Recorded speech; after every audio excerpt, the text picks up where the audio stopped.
Shalom, bienvenidos. Vamos a continuar con nuestros estudios semanales de la Torah. Ahora vamos a revisar lo que tenemos por estudio para esta semana, que es la sección de Vaerá.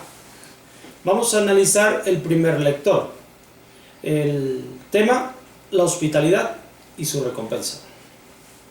Con la ayuda del cielo, este proyecto podrá ser una alternativa para acercarse más a Hakadosh Baruj Hu sobre las bases de la Torah y, de acuerdo a ciertas profecías anunciadas, en hacer volver de los 4 puntos cardinales al resto de su pueblo. Entre tanto, esto se lleva a cabo, es necesario tener cierto entrenamiento para agilizar el momento. Sin duda, la parte del pueblo que ha sido el remanente fiel ha avanzado a buen paso y se hace necesario que este resto conozca su deber para incorporarse. Escucha, Israel. A cada paso en obediencia de Abraham, Dios se le aparece. Ahora se encontraba reposando de haber cumplido con circuncidarse. Esta acción era una señal profunda y permanente de su compromiso, y ese es precisamente el valor que conlleva esta mitzvah. Se dijo de la primera mitzvah que se encuentra directamente implicada en la naturaleza de toda persona en el acto de la reproducción. En esta segunda mitzvah se destaca la seriedad de Abraham para mantenerse fiel.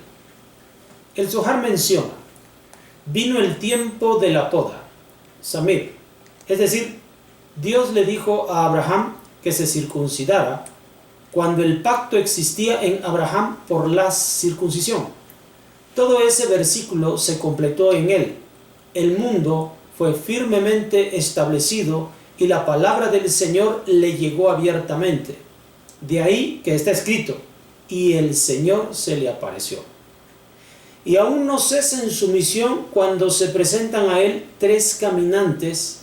Saliendo a su encuentro, les ofrece con amabilidad y cortesía el descanso en su hogar.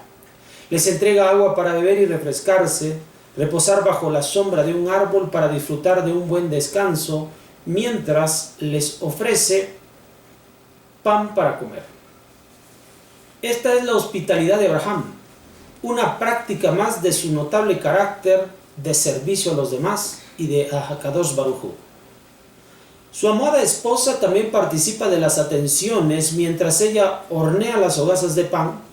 Él se dirige hacia las reses para tomar un ternero tierno y bueno para que su joven hijo lo prepare.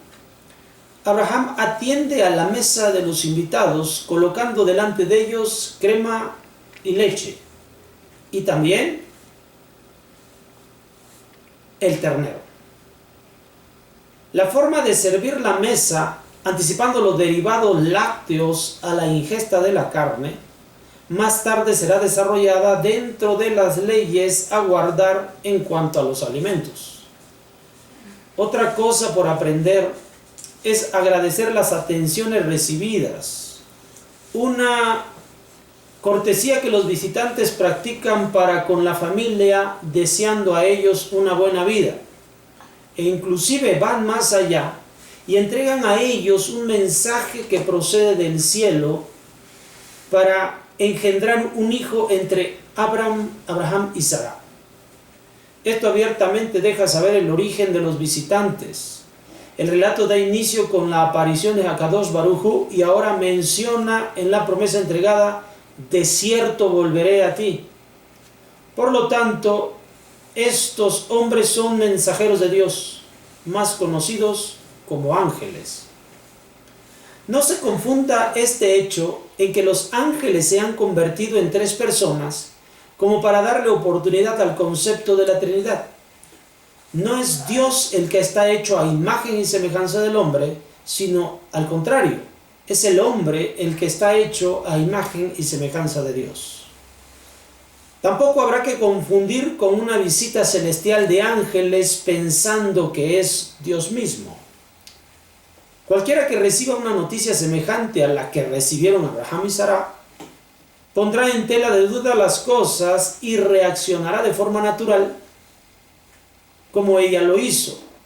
Ella se mira anciana, es más, su cuerpo lo confirma, ha dejado de ovular. Al observar también a su anciano esposo, la duda se fija de mayor manera. La respuesta de los ángeles es contundente. ¿Acaso hay algo inalcanzable para Akadosh Baruj Hu? Y confirman la promesa. Por supuesto que no hay inalcanzables para Akadosh Baruj Hu, sobre todo en el tema de traer vida al mundo. Este tema de sobres aceptado. Nunca se cuestiona que Adán es colocado con vida sobre la tierra en un hecho sobrenatural al proceso conocido en estos días. Por lo tanto, es completamente posible que les nazca un hijo a un par de ancianos. Una buena práctica aprendida en este episodio es: si alguno necesita de algo, cubra la necesidad de otros. Hasta pronto, con la ayuda del cielo.